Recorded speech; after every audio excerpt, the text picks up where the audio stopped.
เขาต้องมีเงินสต็อกไว้เนาะอย่างน้อยๆก็20,000-30,000 บาทอยู่ในบัญชีของเขานะถ้าเกิดมือนึงเนาะถ้าเกิดมือนึงใส่ติ่งแตกนี่ทุกคนใส่ติ่งแตกเสียเงินมาใส่ไปหาหมอหาอย่างเนาะทุกคนเสียเงินไปใส่ไปหาหมอบอกคือพี่น้องคนไทยเพิ่นก็มีบัตร30 บาทเนาะแต่ว่า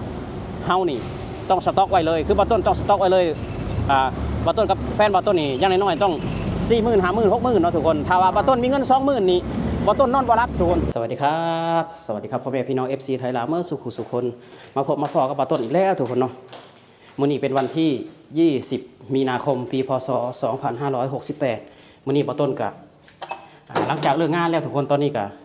บ่ายโมงบ่ต้นสิไปรับจ็อบทุกคนส่งน้ำแข็งมื้อนี้ส่งน้ำแข็งเนาะส่งน้ำแข็งนำเบาอิ๋วเบาลังบ่ต้นไปตอนแรกเนาะเฒ่าแก่เพิ่นก็สิให้250ทุกคนเฒ่าแก่เพิ่นให้250บ่ต้นก็เพิ่นมาถ่าแล้วตอนนี้หน้าเซเว่นบ่ต้นก็ฟ้าวย่างแล้วทุกคนหลังจากไปลงคลิปเมื่อวานเนาะบ่ต้นก็ติดธุระเมื่อวานนี่บ่ได้ลงคลิปทุกคนไปลงคลิปเนาะอันนี้ก็คือสิไปส่งซอยเพิ่นแหละมื้อนี้แต่ว่าเบาลังเบาอิ๋วกับเพิ่นบ่ได้หยุดดอกแต่ว่าบ่ต้นจะไปหาเงินทุกคนหาเงินเนาะสิ่งใดที่ได้เงินและบ่ผิดกฎหมายแหละเฮ็ดโลดเนาะถ้าผู้ใดแบบว่ามาทำงานในประเทศไทยบ่ขี้เกียจและแม่นได้เงินทุกคนเนาะประเทศไทยบ่เคยทำลายใครเลยบ่เคยทำลายคนที่มาทำงานในประเทศไทยเนาะถ้าขยันอดทนซื่อสัตย์ประหยัดแม่นได้เงินทุกคนต้นก็ไปในนี้เพิ่นมาถ่าบาต้นแล้วทุกคนเพิ่นมาถ่าเซเว่นเด้อเพิ่นก็ย่างฝ่าย่างเลยเปิดที่เมื่อกี้กูกำลังจังหวะนี้แล้วดีแบบกูยังไม่ได้พูดเลย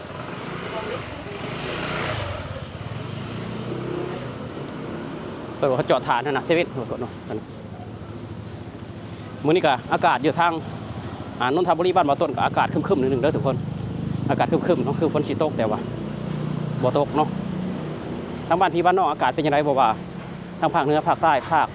ตะวันออกเฉียงเหนือหรือว่าภาคอีสานประเทศลาวเนาะเป็นยังไงอากาศยินข่าวว่าทางภาคอีสานหรือว่าประเทศลาวทางฝั่งประเทศลาวคือว่ามื้อนี้เพิ่นว่าอากาศเย็นทุกคนเนาะอากาศเย็นก็อย่าลืมดูแลสุขภาพเมื่อสุขคนด้วยเนาะโดยเฉพาะเป็นห่วงเป็นใยจากบ่ต้นเองนี่แหละทุกคนเนาะตอนนี้ก็ยังบ่เห็นอยู่มาแล้วไปเลยอยู่ไสเขาอยู่ไสเอ้าบ่เปิดไปป้าบ่ต้นก็สิขี่รถมอเตอร์ไซค์ไปน้ำเบายี่ทุกคนขี่มอเตอร์ไซค์ไปน้ำเบายี่บ่ต้นก็ได้พอออกมาประท่านเพิ่นเนาะเพิ่นไปลงกันอยู่ห้านหาขนมหวานเย็นๆถ้าบ่ต้นสิขี่รถไปตามเพิ่นเนาะเบาลั่งก็บอกว่าบัดสิออกมาเลยสิบอกดอกเพราะว่า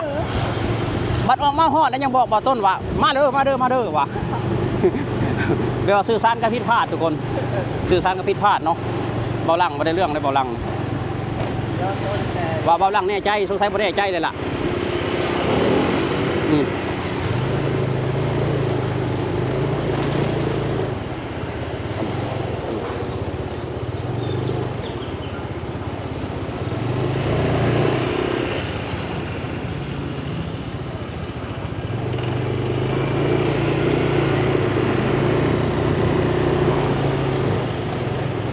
ตอนเที่ยงกะรถกะเยอะหลายๆหน่อยนึงทุกคนหลายๆหน่อยนึงเนาะ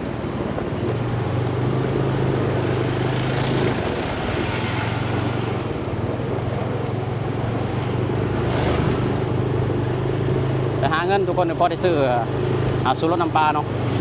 100 200 50 100มันก็ดีกว่าเฮานอนอยู่ห้องซื่อๆทุกคนนอนอยู่ห้องกะเปลืองไฟ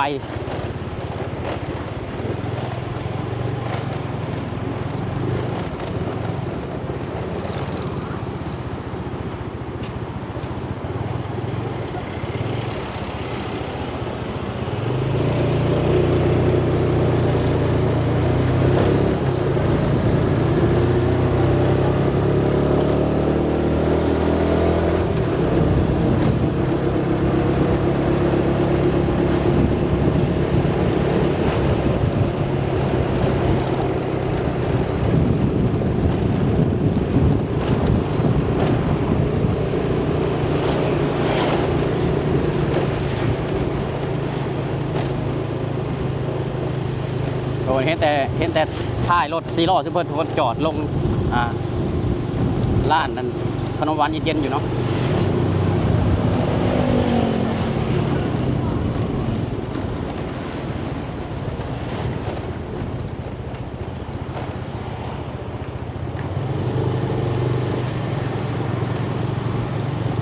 เอาใช่ว่าเย็นๆยุดมื้อนี้ฮะมื้อนี้วันยังมื้อนี้ฮะพระหัสเย็นๆบ่ได้ยุดซะบ่ ประหัตใช้อยู่นี่กูอยู่ สวัสดีบ่าวยีบ่าวยีบ่าวอิวสวัสดีครับสวัสดีครับ สวัสดีครับสวัสดีครับผมสวัสดีครับ เอาเป็นยังคือบอกว่าบัดมาอะไรสิออกไปเดี๋ยวสิบอกเด้อว่ะ กันที่บอกเขาได้ว่าเมื่อวานลืมรถลืมบอกว่าต้น ขึ้นรถลืมบอก แม่ลืมบอก โอ้ลืมง่ายเนาะทุกคนยัง เมื่อกี้มาส่ง ยังบ่เท่ากันลืมง่ายเนาะนี่เนาะโอเคทุกคนมาต้นก็มาฮอดรถเพิ่นแล้วนี่ทุกคนฮอดรถเพิ่นแล้วนี่เนาะก็มีน้ำพร้อมทุกคนขายน้ำพร้อมน้ำขวดแล้วก็น้ำเป็นขวดแก้วแล้วก็โซดาครับทุกคนนี่ครับเนาะโอเคทุกคนติดตามตอนต่อไปเนาะ สวัสดีครับโค้ช FC บาลังนะครับวันนี้บาลังFC บาต้นนะครับวันนี้ก็ผมก็ได้มาชวนแข่งกับพี่ชายนะครับ เขาถามว่าเบาอิวเป็นยังคือบ่ลงคลิปแต่โดนล่ะ โทรศัพท์พอดีโทรศัพท์บ่ค่อยดีบันได โอ้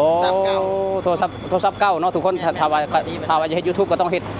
ซื้อโทรศัพท์ใหม่เนาะทุกคนต้องลงทุนหน่อยหนึง ครับทุกการครับเมื่อบ้านวันที่10เดี๋ยวผมมาสิหาเงินซื้อโทรศัพท์ใหม่แล้วบัด โอ้เบาอิวสิว่ากลับบ้านวันที่10 แมนหาเงิน เบาอิวได้เมื่อบ้านจักปีแล้วนี่ 3 ปีเลย เบาอิวบ่ได้กลับบ้าน3 ปีเลยอือ มีบริการบ้านละ3 กว่าแล้ว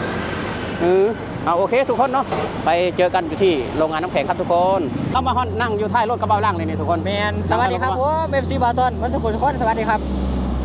เอาน้ำลงน้ำบริการ แมนลงน้ำร้านเจเพ่นนี่ ลงน้ำเนาะลงน้ำก่อนโอเค 20 กว่าแพ็ค 20 แพ็ค20 กว่าแพ็คโอเคทุกคนลงน้ำก่อนเบาอิวลงน้ำเบาอิวลงน้ำลงก่อนมาแล้วจะโทรหาใหม่ นี่ทุกคน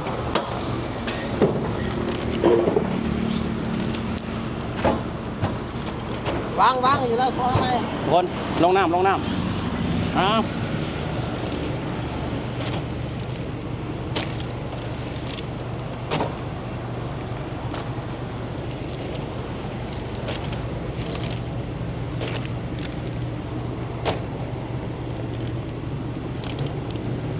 น้ำ3 แพ็ค100ทุกคน3 แพ็ค100 3 แพ็ค100 บาท 3 แพ็คร้อยมาต้นเลย ม คุ้มได้ ก็คุ้มนะทุกคนเอาคุ้มเนาะ ใช้มาเป็นยังไงอยู่จังเป็น เนาะ3 แพ็ค100ทุกคนว่าต้นก็มีแต่ซื้อในน้ำเลยกิน3 แพ็ค100ถือว่าเนาะทุกคนน้ำมันก็สะอาดถือว่า3 แพ็ค100ถือว่าคุ้มนะสำหรับว่าต้นเนาะคุ้มอยู่3 แพ็ค100ก็กินได้ครึ่งเดือนเนาะทุกคนครึ่งเดือนนึงก็จ่ายค่าน้ำไปกับประมาณ200 บาท ว่า ทุกคน200 บาทเนาะ กินเป็นเดือนไม่ได้บอกเดือน400 แม่นบางทีอากาศหนาวกินเป็นเดือน3 แพ็ค100เดียวกินเป็นเดือนอ่ะพอต้นกับบริกรอกน้ำกินแล้วสมือนี่เนาะทุกคนเรียกว่ากินน้ำมานี่กินน้ำนี่มันก็ดีต่อสุขภาพของเฮาแหละทุกคนมาดีต่อสุขภาพของเฮาเนาะเฮาขยันแต่ว่าเฮาบ่ประหยัดเนาะบ่ประหยัดในการอยู่การกินง่ายๆซะนี่บ่ เฮ้ยไม่ได้ออกน้ำไปได้นี่นะชื่อเอาได้อยู่นี่นะทันสมัยเลย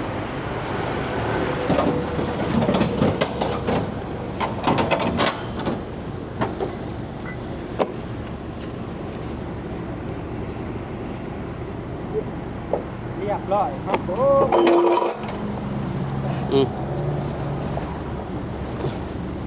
บ่ต้นก็สิมาถามเบาหลังแล้วมื้อนี้ทุกคนมี FC เพิ่นให้ถามเนาะเบาหลังนี่เบาหลังนี่มาเฮ็ดงานเรียนติดกันนี่จักมื้อเลย 3-4 มื้อ 3 มื้อ แมน 3 มื้อเนาะ 3 มื้อ ตั้งแต่วันหยังวะตั้งแต่วันอังคาร ตั้งแต่วันอังคาร ตอนนั้นเจ้าหยุดวันจันทร์เนาะ แมนอยู่วันจันทร์เลย แสดงว่าไม่ฮะบ่ต้นสีนับไว้ว่าบ่หลังไปงานจะมื้อละ3 มื้อแล้วทุกคนนะเพราะว่าบ่หลังบ่ได้หยุดแล้วบ่หลังสัญญากับบ่ต้นว่า สัญญากับบอต้นแล้วก็สัญญากับ FC บอต้นนะ ว่าสิเป็นคนใหม่แล้ว ว่าสิเป็นคนใหม่ว่าสิ บ่หยุดงาน แม่น คือบ่ต้นได้สอนไปให้แล้วทุกคนไปว่าเฮาต้องเฮาจากพ่อจากแม่เฮามาไกลหั่นนะเฮาต้องมีเงินสต็อกไว้เนาะอย่างน้อยๆก็20,000 30,000 บาทอยู่ในบัญชีของเฮาหั่นนะถ้าเกิดมือหนึงเนาะถ้าเกิดมือหนึงใส่ติ่งแตกนี่ทุกคนใส่ติ่งแตกสิเอาเงินมาใช้ไปหาหมอหาหยังเนาะทุกคนสิเอาเงินไปใช้ไปหาหมอครับบ่คือพี่น้องคนไทยเพิ่นก็มีวัด30 บาทเนาะแต่ว่าเฮานี่ ต้องสต็อกไว้เลยคือบาต้นต้องสต็อกไว้เลยบาต้นกับแฟนบาต้นนี่อย่างน้อยๆต้อง40,000 50,000 60,000เนาะทุกคนถ้าว่าบาต้นมีเงิน20,000นี่บาต้นนอนบ่รับทุกคนคิดบาต้นเป็นคนคิดลายเนาะบาต้นแบบเป็นคนบ่คือคนอื่นเขาว่าง่ายซะคิดลายย่านเกิดแบบว่าเจ็บใครได้ป่วยมายามกลางคืนนะเขาก็เลยสิเอาเงินมาจะใช้จังซี่นะสิไปยืมไผจังซี่นะเพราะฉะนั้นบาต้นจึงสต็อกไว้ตลอดทุกคนสต็อกไว้ตลอดบ่ลังคือกันเนาะแมนอย่างน้อยบ่ลังต้องมี20,000อยู่ในติดกระเป๋าเฮานะติดบัญชีเฮานะติดกระเป๋าไว้เพราะว่าเฮายามเขาจะเป็นแล้วเฮาก็เอาไปใส่เลยนะมันบ่เดือดร้อนเพราะว่าความเจ็บความป่วยมันบ่ได้บอกเฮาว่ามื้อนั้นมื้อนี้สิเจอสิป่วยมันเกิดกระทันหันโลดเนาะแม่นเกิดกระทันหันเพราะฉะนั้นงานทำทุกมื้อเลยงานนี่เฮาอายุยังน้อยบ่เมื่อยง่ายดอกบ่เมื่อยอายุยังน้อยอยู่เฮ็ดงาน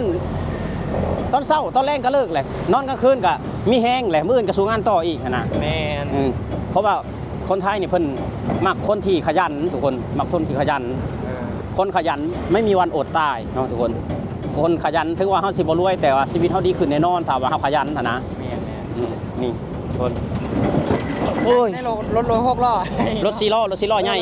รถ4 ล้อใหญ่เนาะทุกคนรถ4 ล้อใหญ่ไปเอาน้ำแข็งตอนนี้ฮะไปเอาน้ำแข็งอยู่พุ่นแล้วทุกคนสนามบินน้ำมงเก้าเฮาพุ่นแล้วเนาะว่าต้นในท้ายแล้วว่าอันนั้นทางรถไฟนะฮะสูงใหญ่ๆว่าต้นท้ายแล้วว่าต้นท้ายไปตลอดแล้วว่าต้นก็เคยว่าต้นเคยขึ้นตั้งแต่เพิ่นเปิ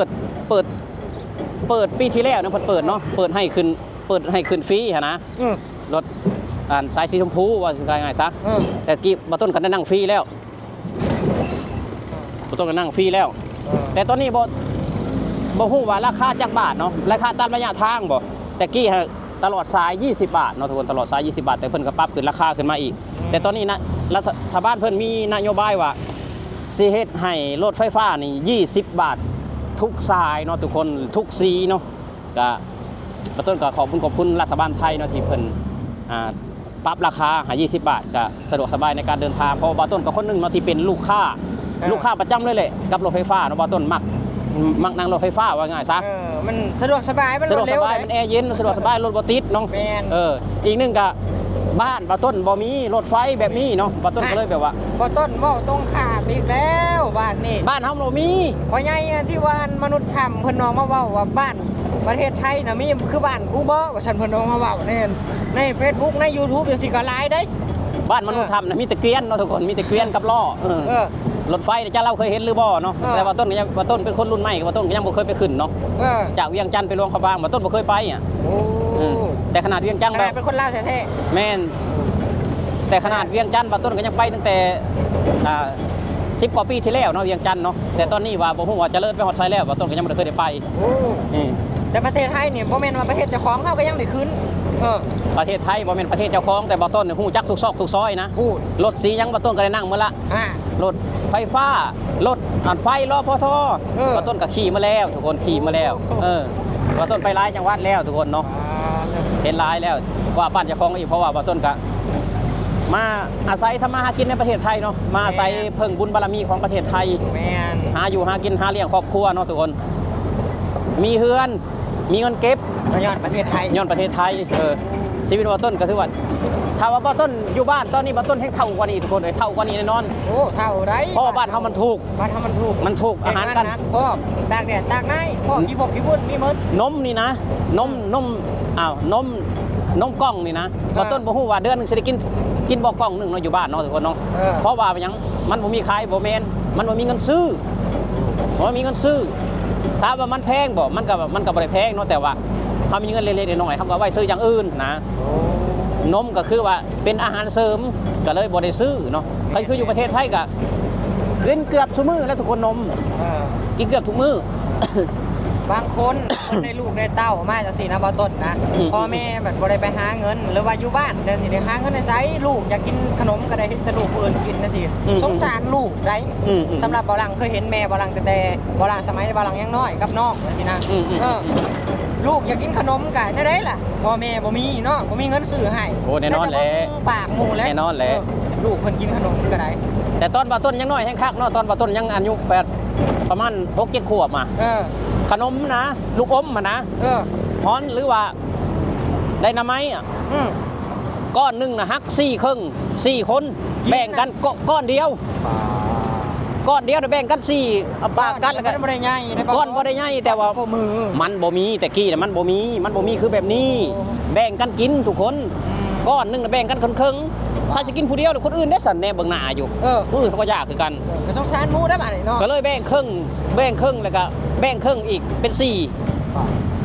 เครื่อง เพ้อแบบว่าหมูอมแล้ว หมูอมแล้วแล้วก็หมูอมโดนเติบแล้วก็เอามาให้เฮาอมต่ออีกก็มันอึดแต่สมัยบ่ต้นสมัยแต่30กว่าปีที่แล้วทุกคนเนาะนี่คือความจริงเลย ขนมน่ะมันมีเพราะแบบว่าอันคือสมัยกูมือนี่มันแบบว่าขนมฮ้อนขนมยังแต่ตะกี้นะมันจะเป็นขนมสี่เหลี่ยมนะมัน ขนมฮ้อนขนมมะพร้าวขนมมะพร้าวแล้วก็เฮาเวลาเฮาเคี่ยวก็ติดแขวเนาะทุกคนติดแขว ไปเจียห่อ ไปเจียห่อขนมมะพร้าวขนมฮ้อน ขนมนั่นแหละ เนาะ ไหมนะ บ่มีดอกแบบว่าขนมแบบว่าเส้นวิทย์ซื้อทุกมื้อนี่บ่มีแต่กี้บ่ต้นบ่มีนี่แหละคือความลำบากทุกคนความลำบากบ่ต้นก็ผ่านมาหลายแล้วผ่านมาหมดแล้วเนาะทุกคนเนาะผ่านมาชีวิตนี่ถือว่าโอ้โหเนาะบ่คิดว่าฝันว่ามื้อนึงสิได้มานั่งอยู่ในจุดนี้ทุกคนเนาะจุดที่ได้นั่งรถไฟฟ้าไปเที่ยวหันเที่ยวนี่เนาะบ่ต้นก็อยากขอบคุณพ่อแม่ขอบคุณตัวเองและขอบคุณประเทศไทยขอบคุณคนไทยที่ให้โอกาสเนาะทุกคนเนาะให้โอกาสให้บ่ต้นได้มาอาศัยเพิ่งบารมีของประเทศไทยให้ตัวเองแบบสลาดขึ้นให้ตัวเองกินดีอยู่ดีขึ้นเนาะให้ตัวเองเห็นในหลายสิ่งหลายอย่างขึ้นเนาะทุกคนสำหรับคลิปนี้บ่ต้นก็เสียมลาพระจากไปแล้วกับบ่าวหลังเนาะทุกคนไปอ่านน้ำแพงก่อนสำหรับคลิปนี้ก็ฝากกดไลค์กดแชร์ฝากติดตาม บ่าวหลังแน่ใจชาแนลเลยเด้อพี่น้องเด้อฝากกดติดตามฝากกดไลค์กดแชร์ให้หนุ่มเล่าคนนี้หน่อยพี่น้องเลย โอเคทุกคนสำหรับคลิปนี้บ่าวต้นเขากล่าวคำว่าสวัสดีครับ